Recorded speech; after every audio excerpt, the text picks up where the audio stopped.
I thought I was done, but I'll have to call this part two on things that I was taught that ruined my life. I haven't been sleeping well. I've had flashbacks, and I had to finish it. I don't even know why I bothered, because nobody cares, and what difference does it make? But actually, if I don't know, maybe a parent will someday recognize the kind of harm that they do to their children, even though they think they're helping them. I had flashbacks for the last several nights and very little sleep, and it's making me sick, quite frankly. And I'm gaining weight, belly fat. Well, it doesn't seem like much, but it actually bothers me a great deal, because with my crippling legs, every pound is like 50 pounds. Anyway, I got up and I began to write this, and I'm just going to read it out, and I hope I can get this finished and put it out on YouTube for someday for parents. And I see in flashbacks, it rolls around inside my head, and the picture I was seeing was about 1963. I had been seduced by a lying, womanizing married man who deliberately got me pregnant. And he said he did it because he loved me so much, that he wanted his first child to be from me and expected me to give him my son that was born. I refused. I cut him off sex, and to make sure my child had a better future and upbringing than I had, I gave him up with a mother's love for adoption. And for any of you children out there who have been adopted, sometimes there's a good reason. Because if I had kept my son, his life would have been completely destroyed. My parents would have interfered, and I would have had little control, and I was sick all the time. I wouldn't have been able to take care of him all by myself. So I gave him up to give him a chance at a better life than I had. And the agency told me that it was to a childless couple who were well educated. Not that there's anything against a person who's a laborer, but because I came from a community of laborers and miners, and they were really, really ignorant and rude, and I'm 77 and they still are. Nothing's changed. So I was hoping that he would be better educated and have a better chance with parents that were educated. And obviously that's not always true, but I mean, at the time I did the best I could. And after he was adopted, I was still not well for over 2 years.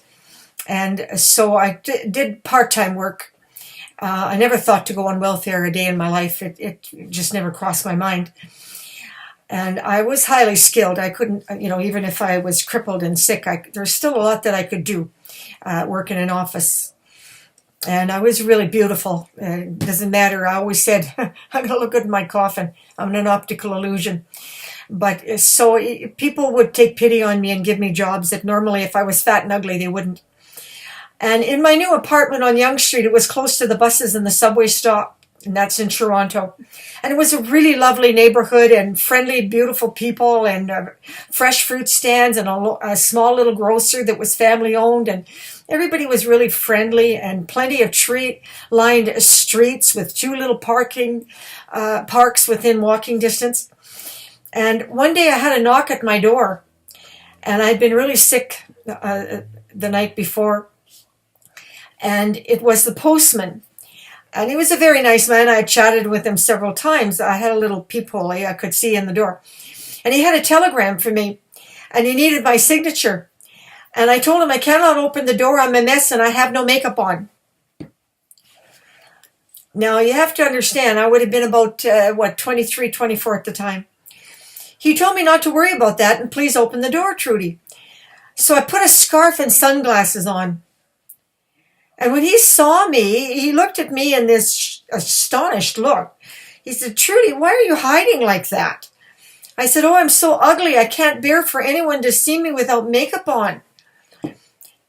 And his face changed to pity, and he was visibly very sad for me. And he told me I was just as pretty without makeup. And I said, but I cannot bear anyone to see me with I had natural, very blackish brown, dark hair. I'd been born blonde though. And I have, like no eyelashes and no eyebrows because they're blonde and all the hair on my body's blonde. But my hair was pitch black. And the contrast, and then I felt like my eyes looked like two piss holes in the snow. And he said, Trudy, that's terrible that you feel that way about yourself. He said, come on, I'm going to take you for a cup of coffee. And I said, no, people will stare at me and they'll see how ugly I really am. Well, he insisted, and that he was going to take me for a walk down the street, and he had a break. And he was due for a break. And he was going to prove to me that no one would stare at me and find me ugly. And I was that filled with self-loathing. And we talked for a very long time, and it became clear that the reason I felt like that was because my mother had made such an issue when I was a teenager that I had to dress beautifully, and my hair had to be just perfect, and the makeup had to be just right. And it was important, or I'd never find a good man to like me. And that really planted a seed in me, and I think I was about 13 or 14 years old, or 15. Anyway, to make sure, she put me in a modeling course, and I walked with books on my head, and I was a natural born dancer, so I learned to glide across the room like Sid Charisse, my idol, Sid Charisse. The way she moved, I thought was heavenly. And so I was able to walk graceful. That came easy. And in that modeling course, it did teach me how to wear makeup and to such a degree that my face became a canvas, and I was an artist. And my God, I could make myself look like 15 different people. I'm telling you, I was very good at it. And I was just so creative with clothes and everything that it didn't matter what my condition was, I could look fabulous. And even now, I can do that. I want you to know, I'm on a really bad day, and my eyes are like, whoa, and I have colored glasses and little colored this and color that. I didn't bother to put makeup on, but I've got little hair pieces. So I could really make myself look pretty darn good, no matter what my condition is. Anyway, he spent some time with me to talk about it, and he made me promise that for 1 hour a day I would take a walk without makeup and try to get comfortable in my own skin. And the truth is, I never did. Even now. Because of the severity of my low immune system, and I get eye infections rapidly, I can no longer wear makeup of any kind, but I find ways around it.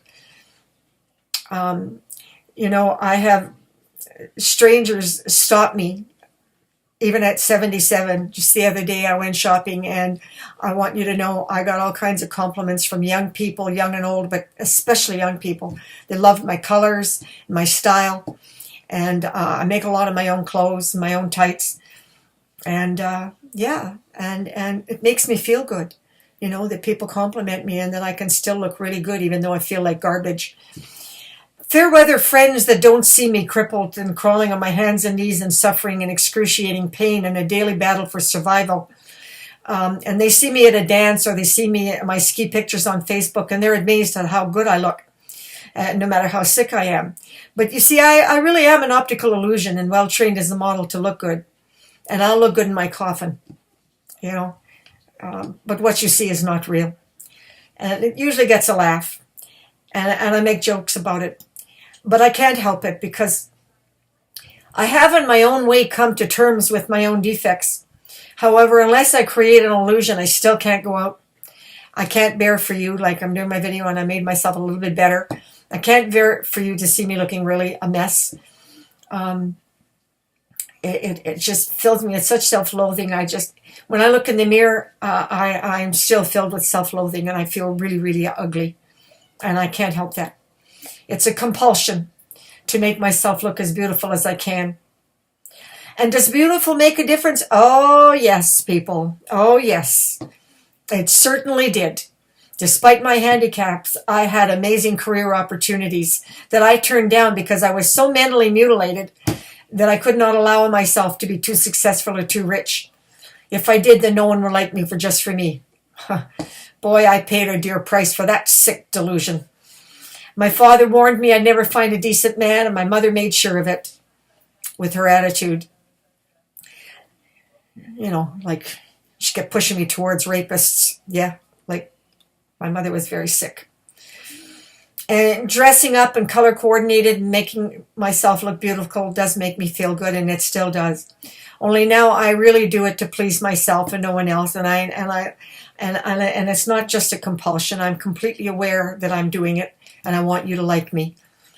My fear of failure and the compulsion to get the job done meant I worked twice as hard as anyone else and did the work of 5 people despite my handicaps, meaning I am a workaholic. And my employers sure got their money's worth out of me. Once I completed the research into my disease caused by toxic chemicals, canola oil, and I created a diet for disease control with the help of agencies from all over the United States and some in Europe, but mainly the United States. And then after discovering in 1995 that raw okra will reverse my brain damage and memory loss and reduces the crippling paralysis in my legs. But I still had to relearn the meaning of words, and it took me several years to get coherent sentences. I nearly killed myself trying to get published, and when no one would publish it for me, I learned how to use the internet and trying to get all the documented research onto a free nonprofit website. I took a mild heart attack, and I wound up in Emerge. I had worked nonstop 22 hours with no food or water because if I stopped, I'd forget where I left off, and it was really hard for me to learn all this stuff, you know. I mean, I came from such brain damage, I couldn't read or write. Now I'm trying to do a website and the internet and Facebook and all that stuff. My God, not easy. So it was really, really, really difficult and very painful. But anyway, so I wound up in the hospital where Dr. Boudra, one of the good guys, chastised me for doing that. He'd known me now since 1984, and this was around 2013, so he'd known me a really long time. I seemed to get lucky every time I went to the hospital. He was either first he was an intern, then he became a doctor, and then even as the chief of staff, I wound up with him helping out in Emerge. So I didn't have to worry about being abused because Dr. Boudra knew perfectly well that I was chemically hypersensitive, and he'd never give me drugs and do stupid stuff to me like the other doctors did. Anyway, he said I had dehydrated, and that means your heart stops. I said, what? Dehydration means your heart stops? Well, okay. I've been researching disease and I've been watching documentaries and so on. Everybody talks about dehydration. But you know what? They don't finish the sentence. Nobody says to you, oh, if you dehydrate, your heart stops. And I said to him, how do all those movies, they're out in the desert for 5 and 6 days and they survive? He said, well, they are the movies. It's not likely. Or they find a way to get moisture from opening up a cactus or eating some leaves or something. But yeah, you can't go without water. So in fact, somebody said, drink your piss. Better than nothing if you're on the desert. Anyway, I don't know about all that, but I'm just saying that he said to me, all I have to do is every 5 hours have a shot glass, because when I get working, I don't know what time it is. I don't know what day it is. So anyway, from there on, I kept learning. But when I told my dearest friend, Len Voisey, what happened, he was so upset. He said, I'm going to finish your website. Give me the research. And I went over to his place and we entered my password and I gave it to him and he finished it for me. And from there, he spent time, a few hours every other week, and teaching me how to do the rest slowly, a bit by myself. And today is 2019. I have finished uploading 4 websites, all the research into diets for disease control, the proof that canola oil is toxic, the proof that Health Canada was on the take to Monsanto, evidence and documents on laws in Canada that promote fraud, an invitation to steal your home and steal your title, and all in secret. And you don't, as a registered owner, you don't even have the right to be notified. And I've uploaded all of that. And Canada is the only country that has such laws. And I've uploaded all of that, not just on the websites and on YouTube and LinkedIn articles, Google Docs, Facebook pages have all my biography. I had to put all my biography because I couldn't write it. I put it on videos, and that's also on the website, and that's also on Facebook, and it's restricted because I use the real language that was being used at the time, raw. So I use foul words, right? But still, it was not enough. It's just never enough.